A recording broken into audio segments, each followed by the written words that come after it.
começar a nossa live. Quem entrar, fala pra gente, por favor, se o som tá ok. Fala, doutor Guilherme, sempre acompanhando a gente aí. Boa noite, galera.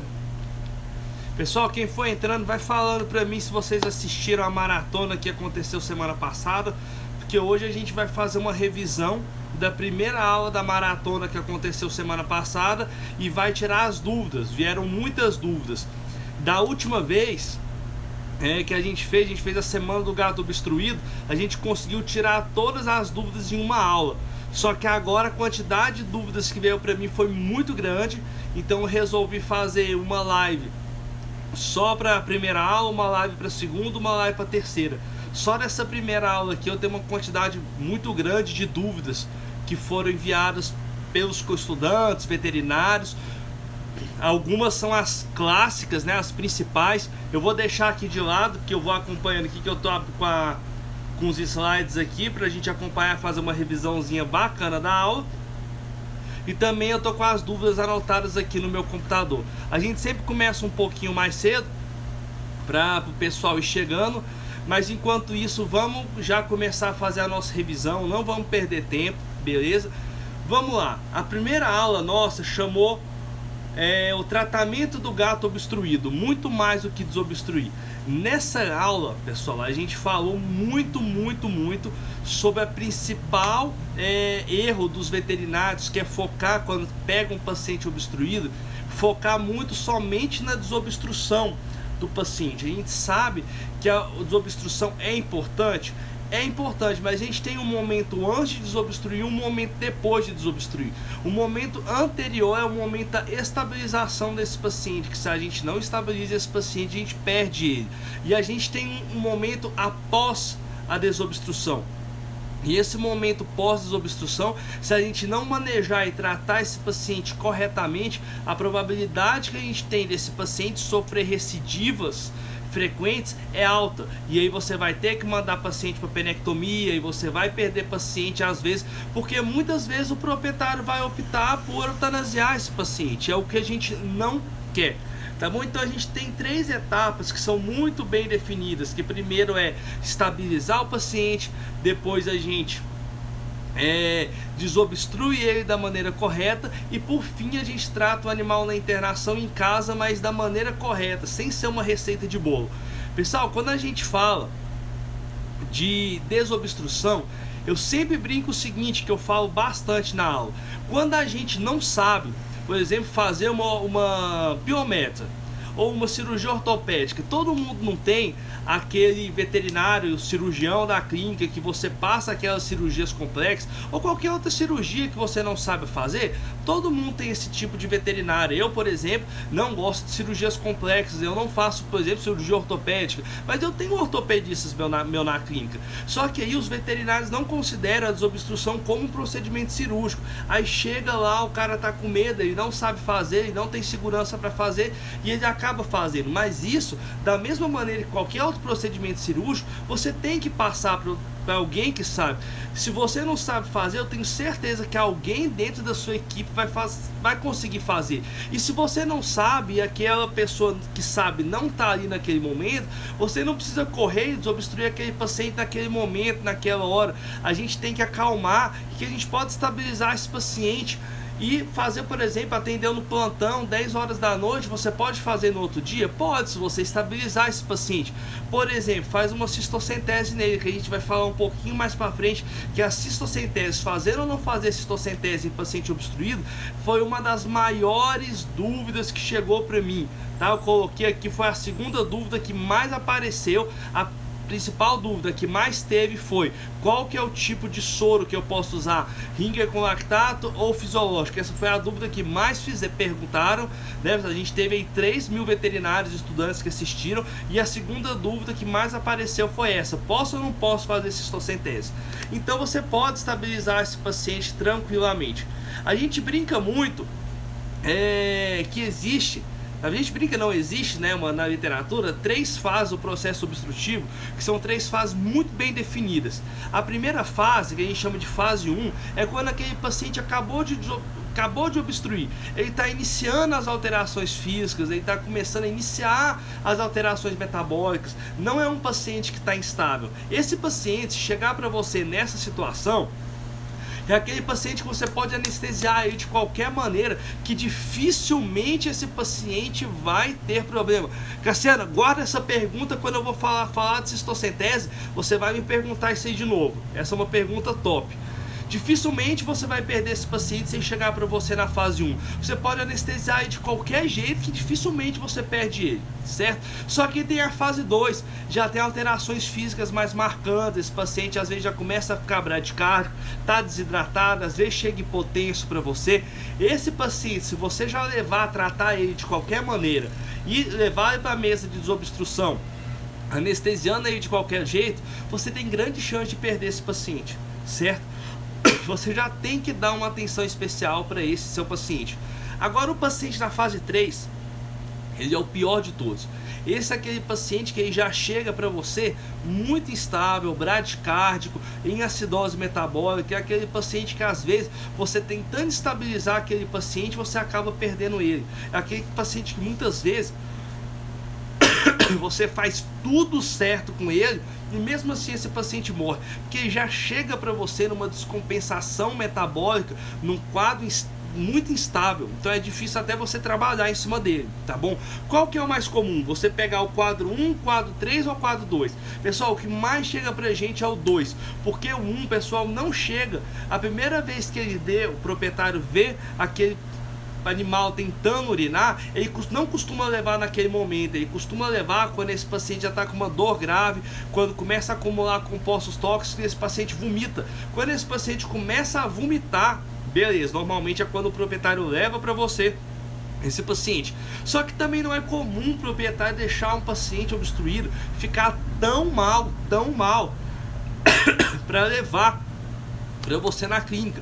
Então o que é mais comum é você pegar o paciente na fase 2. É aquele paciente que ele está com alterações físicas marcantes, com início de alterações metabólicas, que se você tratar ele da maneira errada, você pode perder. Ah, Luiz, e se eu conseguir?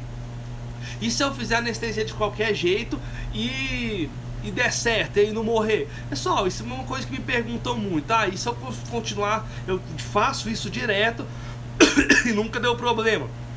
Antigamente, eu não falo muito antigamente não, eu ainda peguei um pouco dessa época, a gente fazia cirurgia em cão, era ketamina, xilazina, midazolam, pessoal, diazepam, certo? Que a gente operava, às vezes um animal com piometra, uma piometra grave, operava com esse protocolo. Ah, quantas vezes a gente já fez isso e não deu problema? Várias. Mas tá certo? Não tá, porque e quando dá errado? Quantas vezes já não deu errado? Então a gente tem que parar para pensar assim, é fazer correto. Pessoal, obstrução uretral em gato, você precisa de um anestesista, tá bom? Não tem como, é impossível você monitorar um gato sob uma anestesia para desobstruir ele e fazer a desobstrução de maneira correta, que é um procedimento cirúrgico, campo de campo, centro cirúrgico e tudo mais. Não dá. Tá bom? Então vamos começar a chamar o anestesista, certo? A anestesia inalatória estabiliza ele e depois você chama o seu anestesista para vir fazer o procedimento. Não precisa correr, desesperar, falar assim, meu Deus, Luiz, aí tá obstruído, eu tenho que desobstruir. O pessoal pensa muito isso e fala muito. Tem como eu estabilizar um paciente obstruído sem eu desobstruir ele? Tem sim, pessoal, a gente tem na aula. A gente colocou, e inclusive na aula a gente tinha um e-book para vocês baixarem, né? Que eu fiz, é gratuito. Uma tabela, olha só as alterações que esse paciente tem. Esse paciente nosso obstruído, ele fica azotêmico, na verdade ele já chega urêmico pra gente, né? Hipocalcemia, hipercalemia, que é o que mais mata, né? Porque causa uma bradiarritmia nesse paciente, e acidose metabólica. Sem contar que esse paciente fica hipotenso, bradicárdico e hipotérmico, e a gente chama isso de tríade da morte. Então olha o tanto de alteração metabólica. Pessoal, pessoal, o que mais pergunta é o sobre terapia e a cistocentese. Pessoal, daqui a pouquinho eu vou chegar na cistocentese, tá bom? Eu coloquei uma foto aqui, que eu até vou virar aqui um pouquinho para vocês verem, que é dessa hemogasometria. Pessoal, presta atenção nessa hemogasometria. O pH desse paciente está 7.078. Ele está com potássio de 7.8 e um cálcio ionizável de 0,75. Amigo, se você joga um paciente desse, joga um anestésico na veia de um paciente desse, sem corrigir, tá? Sem corrigir essas alterações metabólicas, é caixão e vela preta. Então, antes de você anestesiar esse paciente já estava bradicárdico pra gente. A gente tem que fazer uma correção da hipercalemia com insulina e glicose. A gente tem que fazer um cálcio nesse paciente, fazer um bicarbonato desse paciente. E tudo bem, Luiz, mas você está fazendo tudo isso e ele está obstruído. Beleza, então é nesse momento que a gente faz a cistocentese. Uma das maiores dúvidas que a gente tem, que sempre aparece pra gente: eu posso fazer cistocentese num paciente obstruído? E isso é uma luta. Muitas pessoas falam que pode, muitas pessoas falam que não pode. Qual que é o maior problema? As pessoas têm medo de fazer cistocentese e a bexiga romper. Quando você tem, essas aqui são as fibras da bexiga. Quanto mais o tempo o paciente passa obstruído, mais essas fibras elas vão se distendendo e vão se distanciando uma das outras por causa do processo obstrutivo. Tanto, essas fibras chegam a certos momentos que elas distendem tanto que é comum até você encontrar líquido livre nesses pacientes, certo? E às vezes, quando você o que acontece em situação normal quando você faz cistocentese no paciente? Você afasta a fibra e ela rapidamente volta ao normal, porque está um tecido íntegro, mas esse tecido está extremamente inflamado, tá bom? Então, na hora que você faz a punção, o que é comum acontecer? Essa fibra se distanciar e ela demorar para voltar, e aí aconteceu o que a gente chama de uroperitônio. Mas, pessoal, a cistocentese do paciente obstruído já é uma coisa comprovada, não é Luiz que está falando, comprovada por artigos científicos, que está muito relacionado à mão do operador. Ah, tem um aluno dormindo aqui atrás, né? É a mão de quem está fazendo o procedimento. Então, o que acontece? Você tem que usar um material correto e fazer na técnica correta. O que é um material correto? Utilizar no máximo uma agulha 22, certo? Eu, Luiz, faço como Scalp 22 para fazer uma cistocentese nesses gatos. Eu já atendi não sei quantos milhões de gatos obstruídos. Eu tive problema com ruptura vesical uma vez. Uma vez. Pode acontecer? Pode acontecer, mas é muito raro. Agora, a grande questão é, olha a quantidade de vantagem que você tem quando você faz uma cistocentese. Quando você faz uma cistocentese, você alivia a bexiga, é uma analgesia imediata. Imagina a pior situação que você já passou da sua vida, que está apertado para ir no banheiro e o banheiro não chegava.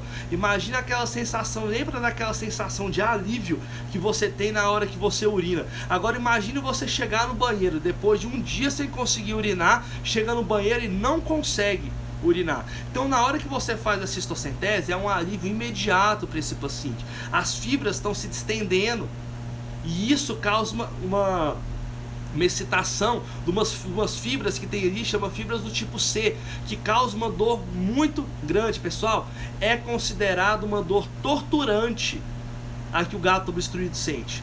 É comparada à dor do cão com pancreatite, também é uma outra dor que a gente chama de torturante, assim como cães e gatos com peritonite, são dores torturantes. O gato obstruído, então, ele é um gato que está passando por uma dor torturante. Então, essa palavra torturante, ela não vem à toa, é porque não é uma dorzinha e não é uma dor grave, é uma dor do caralho, é uma dor muito grande. Então, você tira o líquido, tira a distensão da bexiga e isso vai causar um alívio imediato. Segundo, você recupera a filtração glomerular por um tempo. Por quê? Todo aquele líquido que devia estar descendo para a bexiga, aquela urina, está presa nos néfrons, porque não tem mais para onde ir.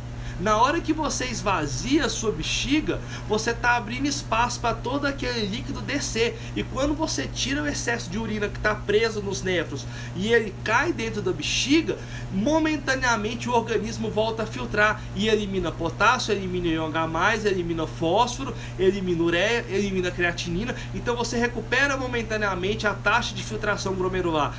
A gente chama de recuperar o fluxo urinário, beleza? Lógico que isso é momentâneo, pessoal, porque se você não desobstruir o paciente, também não vai ter um resultado final positivo. Não entenda o que eu estou falando, que estabilizar é mais importante que desobstruir, mas é tão importante quanto. É evidente, se você não desobstruir esse paciente obstruído, você vai estabilizar o resto da vida e nunca vai melhorar. Então você tem que fazer isso, beleza? Depois que estabilizar ele, desobstruir. Luiz, como que eu vou saber se, como você falou aqui, de pH, potássio, cálcio? A gente pede hemogasometria, tá bom? E a hemogasometria, num exame só de hemogaso que você faz, você tem pH, você tem o potássio, você tem o cálcio. E isso já te dá muitas informações importantes do que você deve fazer. Corrigir a acidose, corrigir o cálcio, corrigir o potássio, tá bom? Tomar muito cuidado, que você também tem que corrigir as alterações físicas desse paciente. Esse paciente está hipotenso, você tem que fazer fluido para manter a pressão dele. Ah, Luiz, mas aí está obstruído. Não tem problema, se você fizer a cistocentese nesse paciente, você esvazia a bexiga, você faz a fluido para você recuperar a pressão. Lembra, se esse paciente estiver hipotenso, mesmo se você fizer a cistocentese e não recuperar a pressão, ele não vai estar filtrando de qualquer maneira, pessoal. Pressão sistólica abaixo de 90 milímetros de mercúrio não vai filtrar de qualquer jeito. Então você tem que recuperar a pressão desse paciente. Você pode fazer fluido nesse paciente e deve fazer se necessário. Mas agora, se um paciente que está com a pressão normal, está tranquilo, aí você vai encher ele de fluido, não, aí realmente você vai estar piorando a situação, a situação clínica dele. Se por algum motivo acontecer a ruptura de bexiga, pessoal, tem duas situações, saca só. Lembra que eu falei para vocês, a bexiga não explode, você causa uma pequena fissura ali naquela parede vesical, e essa fissura vai demorando um tempo até as fibras voltarem ao normal. Se você vê que está acumulando líquido livre, você vai levar esse paciente para um processo de desobstrução e vai manter esse paciente sondado. Mantenha ele sondado aí. Normalmente você vai ter que manter mais do que 3 dias esse paciente sondado. Por quê, pessoal? É o tempo que essa bexiga vai recuperando, vai desinflamando, e aí, à medida que isso vai acontecendo, essa fissura, essas fibras que foram estendidas, elas vão voltar ao normal e vai cicatrizar normal. Agora, Luiz, duas situações podem acontecer. Mantenha esse paciente sondado, com a sonda em sistema fechado, saindo urina. Luiz, eu tirei a sonda, coloquei a sonda, parou de acumular líquido livre. Eu tirei a sonda, voltou a acumular. Aí não tem jeito, aí você tem que passar fazer a cistorrafia. É a situação que eu passei uma vez na minha vida. Ou que não aconteceu comigo, mas já existem relatos, mesmo com a sonda, você continua acumulando líquido livre. Aí você tem que ir para a cirurgia, uma cistorrafia de qualquer maneira. Ok? Aconteceu comigo uma vez, eu colocar a sonda, tudo, não estava acumulando líquido livre, tirou a sonda, voltou a acumular, eu tive que ir uma vez na minha vida, pessoal, tá bom? Já aconteceu de fazer a cistocentese ali e acumular líquido livre? Sim, tranquilo, desobstrui esse paciente, deixa ele sondado, vai acompanhando, parou de acumular líquido livre, só acompanha, tira a sonda e acompanha, maior parte das vezes vai melhorar, fica tranquilo. Bom, beleza, eu concordo. O pessoal falou que seria se a hemogasometria fosse uma realidade em todas as regiões, mas eu tenho certeza que na sua região tem algum laboratório que faz cálcio e faz potássio. Isso é interessante. Beleza, Luiz, não tem isso, então você vai ter que ir muito na clínica. Pô, esse paciente está tetânico, esse que está com tetania, vai estar com cálcio baixo. Normalmente eles chegam assim só quando eles estão num quadro muito, muito avançado, pessoal, tá? Pô, bradicardia, provavelmente esse paciente está com uma hipercalemia. Mas com certeza, pessoal, A vantagem da hemogasometria é que com o exame você faz tudo, mas às vezes até na sua clínica você faz, no seu laboratório faz potássio, certo? Faz potássio, faz o cálcio, então aí você faz isso. O pH é interessante, é importante você ter que saber o pH. Olha esse paciente que eu mostrei para vocês, é um pH de 7,08. Você podia corrigir tudo isso que você ia anestesiar ele não ia acordar da anestesia, tá? Por quê? Porque o pH estava baixíssimo, as proteínas não iam metabolizar os fármacos, tá bom? Quando não tem hemogasometria, e essa que eu estava falando para vocês.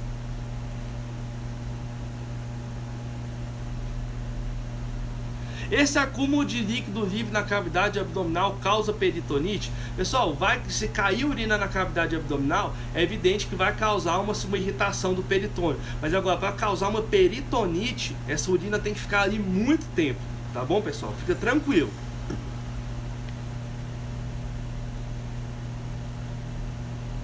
Em situações de obstrução por urolitise, que não sabemos se é oxalato, é cirurgia?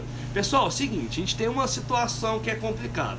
Se você pegar na literatura, a gente sabe que os cálculos de estruvita podem dissolver, né, com o tratamento clínico. Mas isso é uma briga muito grande entre grupos de gateiros, certo? Tá com, pessoal, é o seguinte, tá obstruído por um uróide, você tem que tentar desobstruir. Lembrando que desobstruções com urólito na uretra, pessoal, são muito difíceis.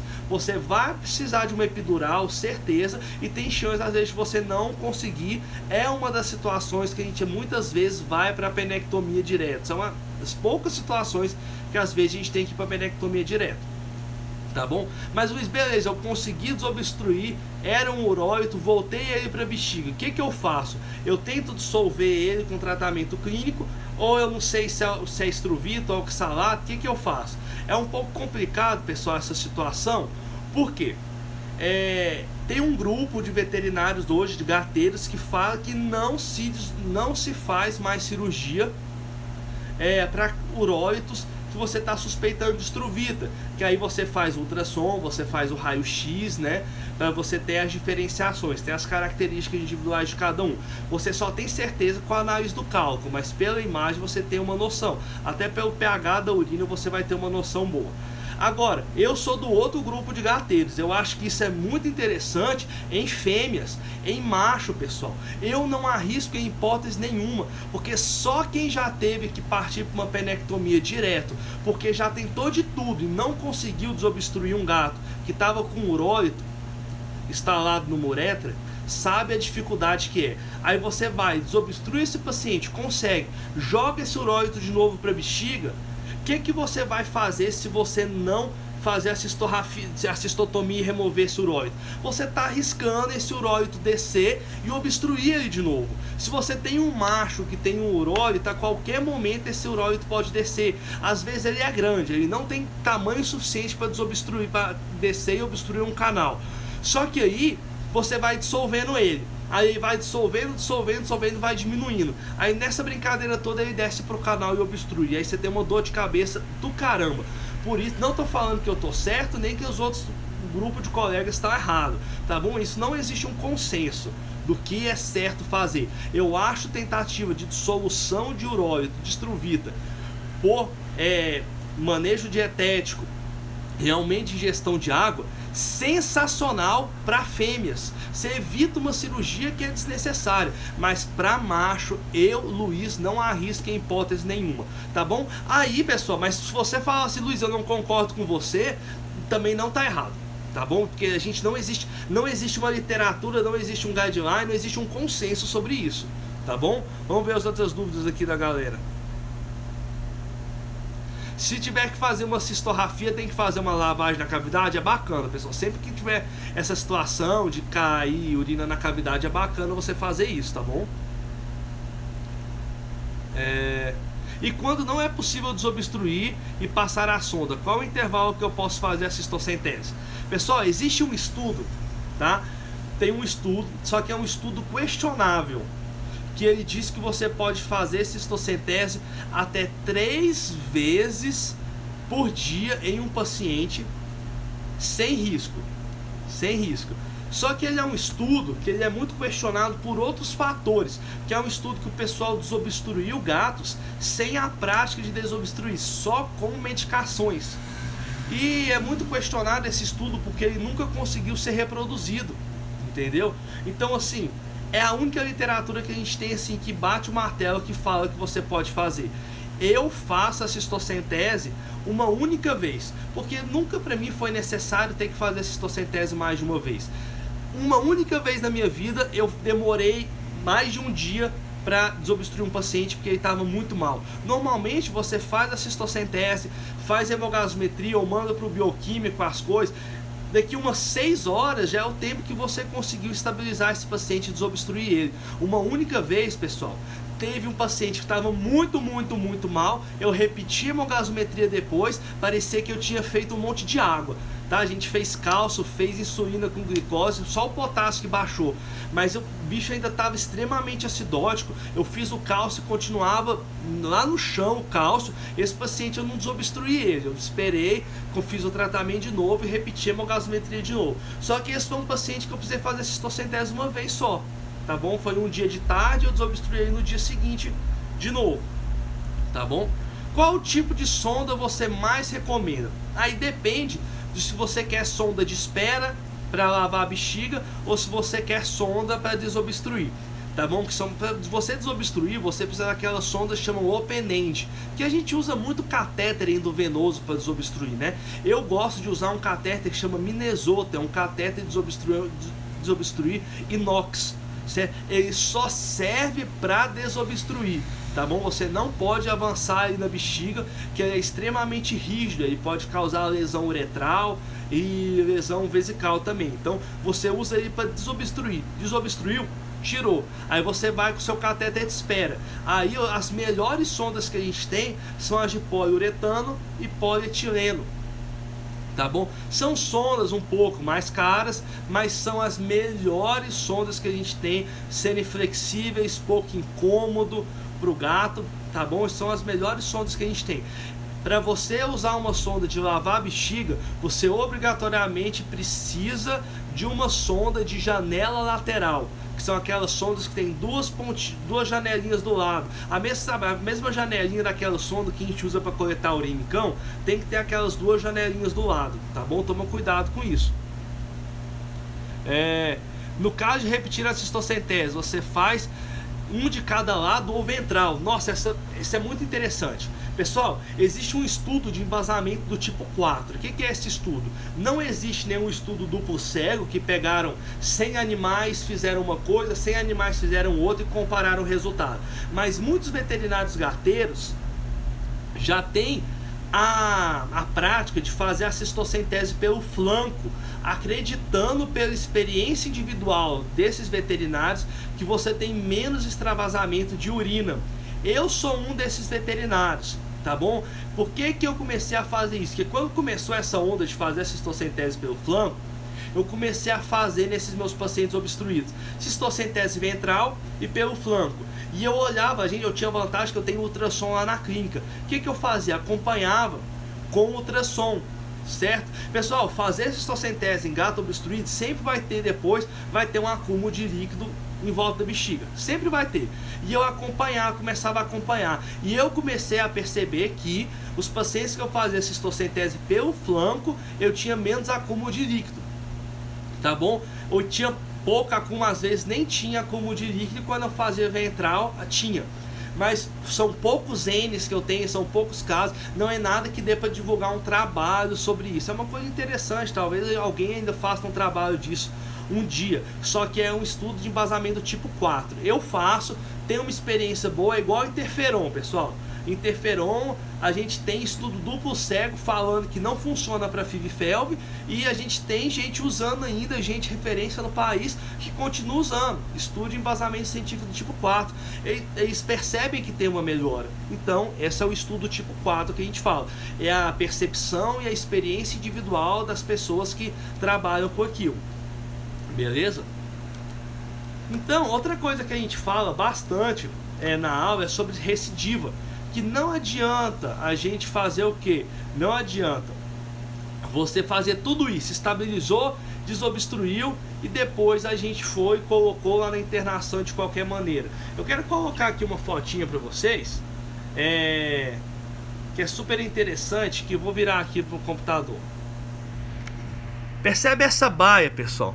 Se você perceber, se você desobstruir um gato e colocar ele aqui, você vai ter um problema sério, porque esse gato não tem espaço aqui não tem espaço para você colocar uma caixa de areia, tá bom? Não tem espaço dele manifestar o comportamento natural dele, andar, fazer tudo. Então ele vai tender a urinar nele mesmo, e ele, gato, é um bicho muito higiênico. E aí ele vai tender a reter a urina, e isso aumenta a chance de desobstruir. Essa é uma baia não adaptada para gato, mas ela já tem espaço. Ó, você tem espaço para o gato ficar aqui você põe uma caixa de areia. Essa é uma baia mais lá da internação que eu tenho. Olha só, aqui tem uma caixinha de areia que o gatinho está aqui escondido, uma toalhinha, um local para ele manifestar o comportamento dele, subir aqui. Então você percebe que tudo isso é importante. Se você coloca esse gato na internação sem uma caixa de areia, sem dar opções para ele urinar, para ele manifestar um comportamento natural dele, ele vai tender a reter urina. Se ele reter urina, pessoal, a probabilidade de ele obstruir dentro da sua internação lá é altíssima. Aí você coloca às vezes só um tapete higiênico, ele não tem como, vai ter que urinar nele mesmo, ele não vai fazer. Você vai obstruir de novo na sua internação por culpa sua. Pode repetir quais as sondas para desobstruir. Pessoal, para desobstruir você precisa de sondas open-end, que são de janela, extremidade aberta. Aí as melhores, na minha opinião, é o Minnesota, que é um catéter inox, e o polipropileno. O polipropileno é aquele Tomcat antigão, rigidozão. Pessoal, pode usar tranquilo, só tem que tomar muito cuidado com aquele de polipropileno, que ele é muito rígido, da mesma maneira que a inox, tá bom? E aí se você usar de maneira errada, você pode causar lesão uretral. Pessoal, se você tem experiência, pode usar o catéter endovenoso tranquilamente, tá bom? Lembrando que, não, independente do que você for usar, tenta sempre lubrificar, tá bom? Tá. Ao identificar a obstrução, qual que é o próximo passo? A primeira coisa que você vai fazer, pegou esse paciente, você vai avaliar ele, vai ver quais são as alterações físicas e metabólicas que ele está. Fazer fluido? Não sei, não sei se esse paciente vai precisar de fluido.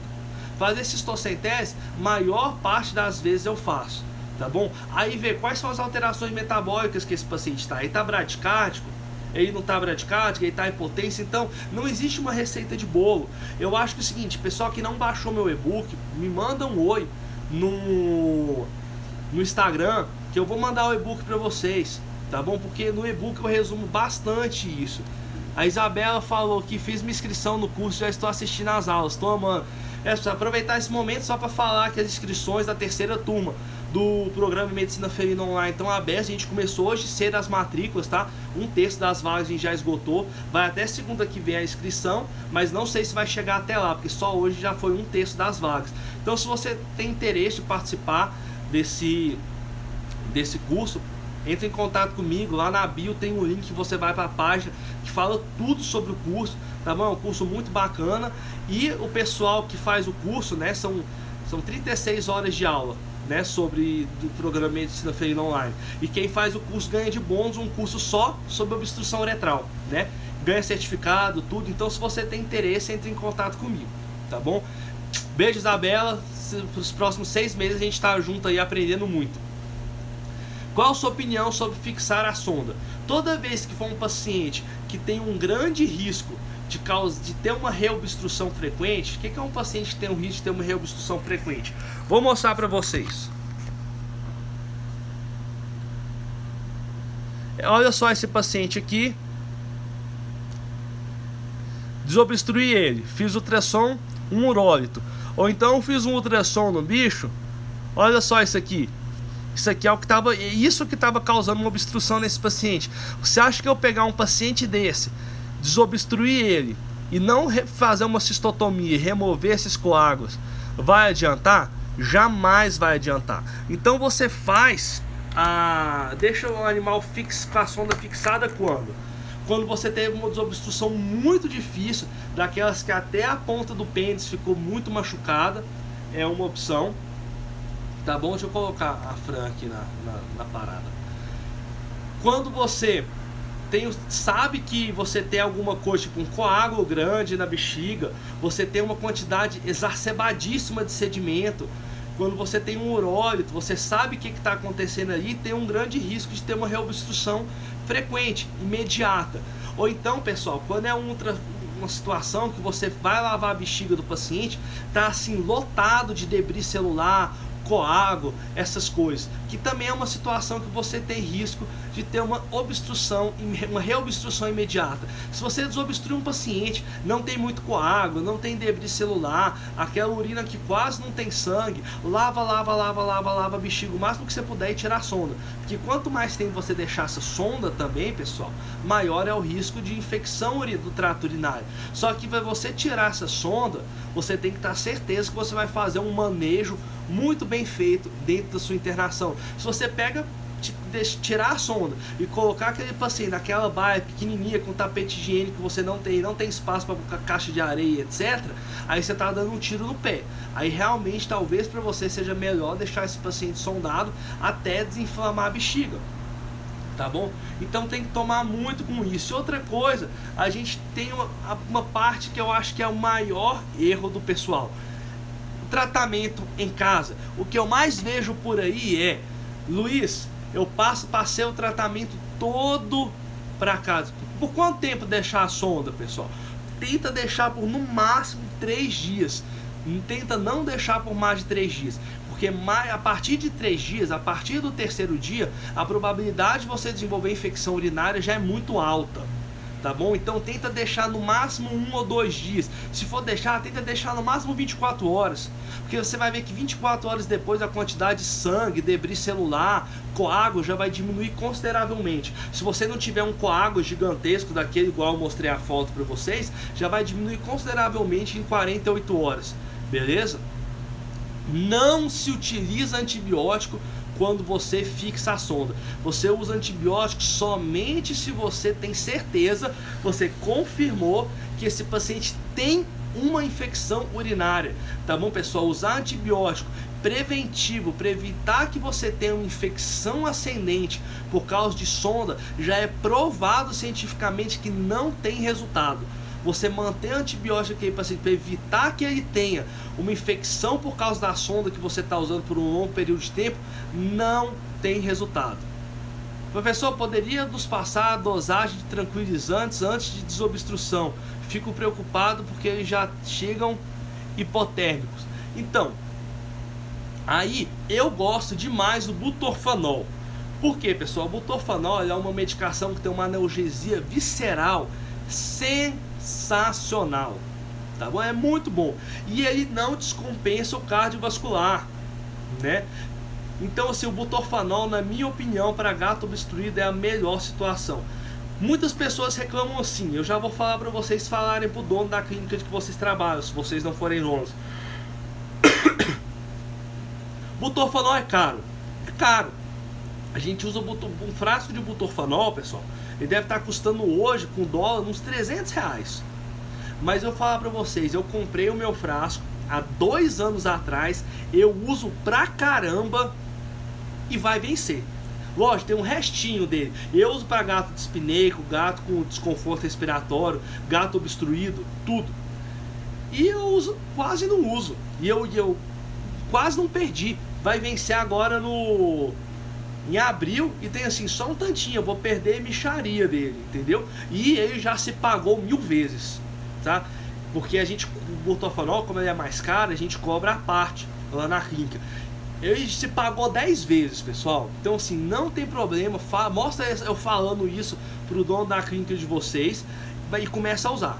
Porque assim, depois o cara compra, vocês não usam, aí ele vai me ligar e vai me xingar.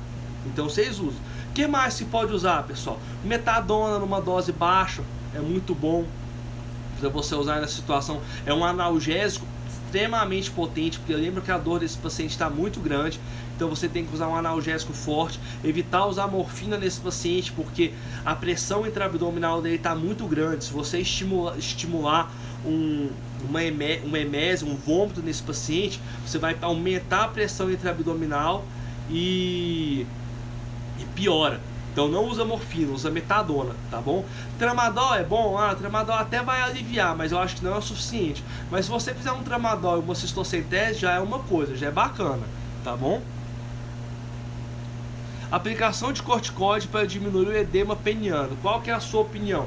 Você só usa qualquer tipo de anti-inflamatório em gato obstruído, qualquer tipo, amigo, qualquer tipo, pelo amor de Deus. Se você já desobstruiu ele e já recuperou o fluxo urinário. Senão esse anti-inflamatório vai ficar rodando ali na circulação, passando pelo rim, fode um pouquinho do rim aqui, fode um pouquinho do rim ali e não é eliminado, tá bom? Então você só faz anti-inflamatório, qualquer tipo deles, em gatos. Se você tiver um edema peniano muito grande, você pode usar um corticosteroide, sim. Mas agora, qualquer tipo de corticosteroide ou anti-inflamatório esteroidal ou não esteroidal, você só faz quando esse paciente, você já tem certeza absoluta que esse paciente não está mais obstruído e você já recuperou o fluxo urinário dele. Você indica fazer desobstrução sem sedar o animal? Pois devido às condições que alguns pacientes chegam, é preocupante sedá-los ou estressante. Pessoal, vou falar uma coisa para vocês e quem fizer isso e ficar triste pode ir embora da live, eu não me importo. Se você faz obstrução num gato sem sedar, tu és um açougueiro. Nunca mais. Se a gente tivesse numa sala aqui agora, eu ia colocar todo mundo com o bracinho assim e falar assim: eu juro, nunca mais desobstruir um gato sem sedar. É judiação, você vai estar causando, é muita dor. Você tem que esquecer o seguinte, pessoal: o gato não é igual o cão. O gato tem espasmo uretral. Você está tentando jogar a sonda para dentro e está tentando jogar a sonda para fora. E o cão não faz isso, mas você faz para dentro, o gato faz para fora. Você joga... E o que vai acontecer? Você pode até tentar desobstruir ele, mas você vai causar uma dor tão grande nele, mas tão grande, que é terrível, é torturante isso. Ou então você vai romper a uretra, tá bom? Aí você fala: mas chega alguns gatos que chegam com uma situação instáveis, né? Beleza, mas se você voltar um pouquinho nessa live, a gente vai falar que uma das primeiras coisas que a gente tem que fazer é estabilizar o gato. E a gente não precisa desobstruir o gato na hora que ele chega. Faz uma cistocentese, corrige as alterações físicas, corrige as alterações metabólicas. Eu nunca na minha vida, não vou falar nunca não, porque já teve uma situação, e que foi uma situação que eu quase me ferrei, que eu não desobstruo um gato antes de 6 horas depois, antes de eu reavaliar esse paciente, saber as alterações metabólicas e físicas que ele tem, corrigir daqui 4 horas ou 6 horas que eu desobstruo ele, tá bom? Nunca faço de imediato, tá bom? Então a gente tem que perder, a gente fica nessa angústia de às vezes querer fazer de uma vez, né? Fazer logo a desobstrução. A Fernanda perguntou assim: você faz o bloqueio de pudendo? Fazia, pessoal. Por que eu não faço mais o bloqueio de pudendo? Porque hoje eu não faço. Já teve época que eu desobstruía sozinha, todo mundo já fez trem errado na vida. E hoje eu só desobstruo com o anestesista. Sempre eu faço com o anestesista. E eu já peço pro anestesista direto fazer epidural. Pessoal, quando você... é brincadeira. Se você fizer epidural no seu paciente, ou a uretra relaxa tanto que você faz uma desobstrução super tranquila. O bloqueio de pudendo é muito bacana, sim. E às vezes se o anestesista tiver aquele eletrolocalizador, tranquilo, aí vai conseguir achar o local certinho e vai conseguir fazer um bloqueio de pudendo certo. Só que a gente fazer bloqueio de pudendo às cegas, sem o eletrolocalizador, que normalmente só o anestesista tem, é muito difícil. É difícil a gente achar. A gente pode tentar fazer às cegas, às vezes eu acertava, às vezes eu errava, e assim, enfim. Mas toda vez, como eu já faço sempre com anestesista hoje, eu já peço direto a epidural, tá bom? Já tá com anestesista, o cara tá pagando anestesista mesmo, então faz o que é melhor logo. E eu, pessoal, tenho uma experiência pessoal que eu anoto, que o tempo de procedimento, quando eu faço epidural nos meus pacientes, reduz consideravelmente. Eu nunca fiz isso comparando com bloqueio de pudendo. Eu sempre faço epidural sem epidural. E assim, o tempo, a dificuldade é infinitamente menor. Infinitamente menor. Mas Luiz, ó, beleza, o cara aqui quer fazer um bloqueio de pudendo. Faz. Se pegar o bloqueio de pudendo certinho, você sabe quando vai, porque o pênis expõe assim praticamente na hora. É muito bacana. Muito bacana você fazer o bloqueio de pudendo. Quando você acerta, você vê o pênis expor e o reto relaxar assim em minuto. É muito legal. Agora deixa eu parar de responder pergunta da galera aqui e voltar para uma coisa que eu tava falando, que a gente só tem 10 minutos, que é o seguinte. Muitas pessoas me falam assim, Luiz, eu mando para casa com a receita direitinho, mesmo assim ele desobstrui. E aí eu pergunto, você fez um manejo ambiental? Você falou pro proprietário corrigir o ambiente? E aí ele fala para mim, não. Pessoal, vocês têm que... Tem um estudo que é muito interessante, um estudo duplo cego. Eles pegaram grupos de gato. E esse aqui, depois da desobstrução, esse aqui eu vou só aumentar a ingestão de água, esse aqui eu vou só usar relaxante uretral, esse aqui eu vou só mudar a ração. Atim. O grupo que teve o menor índice de recidiva foi o grupo que só teve aumento de ingestão de água. Então, você tem sempre que aumentar a ingestão de água desse paciente de vocês. Fonte, sachê, dá água na boca, sei lá, tá? Colocar água na ração, sachê, pessoal, sachê é sensacional, sensacional. Dá sachê todo dia, valeu galera, dá sachê todo dia aí pros gatos, aumenta a ingestão de água, várias vasilhas de água espalhadas pela casa inteira, usar fonte, você tem que dar um jeito. Se a vasilha de água tá do lado da caixa de areia, tira. Porque gato não gosta de comer no banheiro, beber água no banheiro. Então tudo isso é super importante que você faça, certo? Outra coisa, mudar a ração para uma acidificante. É necessário, esse animal tá com pH da urina elevado, tem muito cristal de estruvita, porque às vezes você pega um gato que obstruiu, tá com pH da urina normal e cheio de cristal de oxalato de cálcio. Você vai e entra com uma ração acidificante, você vai, ó, com o gatinho, porque vai acidificar ainda mais a urina dele e aí vai precipitar mais cristal de oxalato de cálcio. Então você tem que analisar se realmente é necessário você fazer essa mudança de ração. Experiência própria, maior parte das vezes é sim necessário, porque a maior causa desse tipo de obstrução, quando é só excesso de sedimento, a causa é excesso de cristal de estruvita.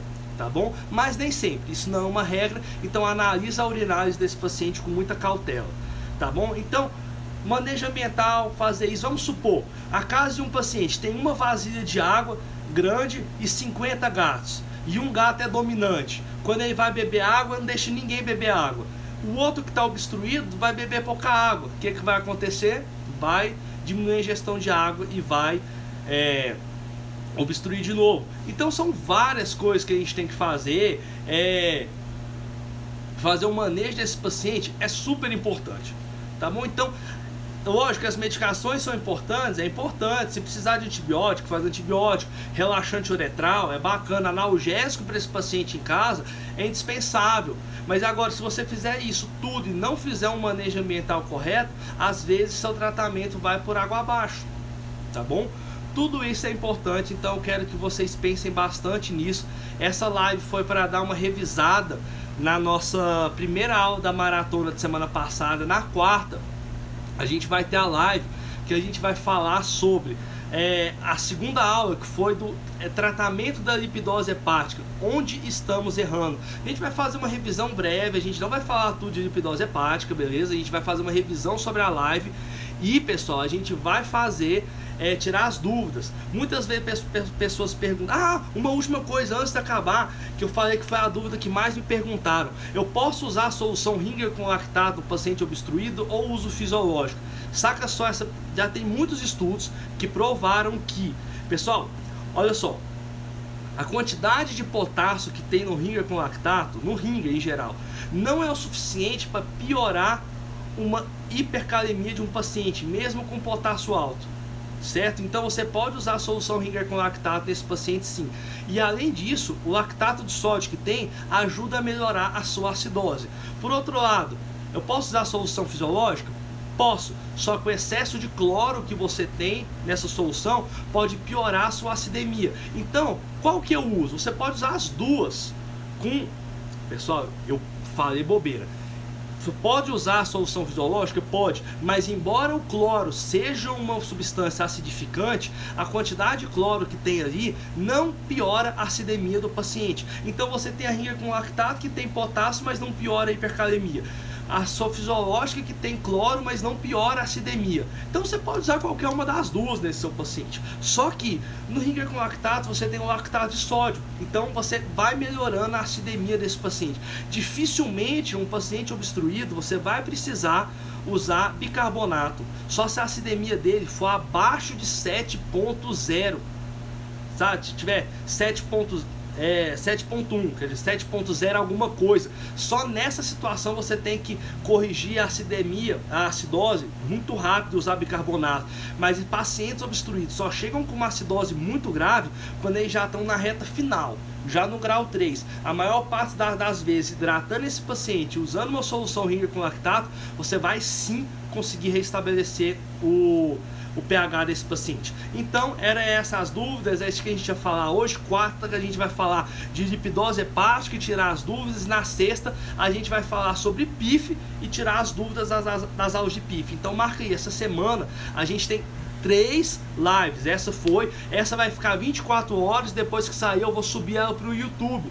Vai ficar pra galera, beleza? Na quarta-feira a gente tem aula de lipidose hepática, revisão, lipidose hepática, onde estamos errando no tratamento. Pessoal, nessa aula eu falei tanta coisa que o veterinário erra no tratamento da lipidose hepática, tanta coisa, e a gente vai falar sobre isso. E na sexta a gente vai falar das dificuldades do diagnóstico de um paciente com PIF, que é a maior dificuldade da PIF. Pessoal, porque PIF não adianta, não tem tratamento. Tá bom? Não tem tratamento, é a vida, a gente tem que aceitar que hoje a gente ainda não tem tratamento, a gente trabalha para ter qualidade de vida para esse paciente, não é quantidade, tá bom? Chega um momento que a gente vai perder. PIF, infelizmente, para nós veterinários é uma guerra perdida. A coisa que eu mais odeio na minha vida é dar um diagnóstico de PIF. Só que é difícil você diagnosticar e a gente tem que saber diagnosticar, e na sexta eu vou falar sobre isso. Na quarta a aula vai ser aqui no Instagram, na sexta a gente vai fazer a aula pelo YouTube, porque eu vou ter que precisar mostrar muitas tabelas, beleza? Lembrando que as matrículas para o programa Medicina Felina Online estão abertas. Se você quer entrar para esse time, clica na bio, no link da bio que vai para a página de inscrição, você vai saber tudo sobre o curso, ou então pergunta para mim, manda um WhatsApp, manda um direct, a dúvida que você tiver. Beijo, até quarta. Marca na agenda de vocês, quarta, 8 horas, hein? Beijão!